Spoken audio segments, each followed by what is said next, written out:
Eh, yan ang ginagawa namin, trabaho namin. 2 unit yan. Tapos na yung isa. Ito, ngayon matatapos yan.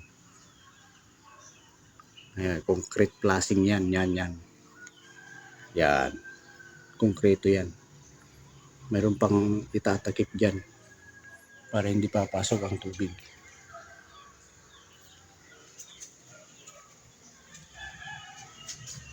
Ayan.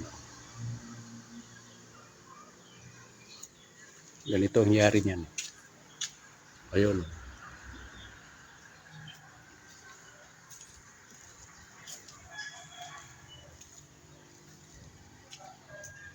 Ayan. Oh. Ayan. May takip.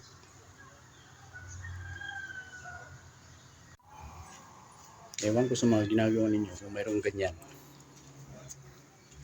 Kahit yung mga eskulahan. Eskulahan wala. Kung alam na ganyan. 2 unit yan. Concrete flashing. Tapos may support flashing. Plain na yero yun.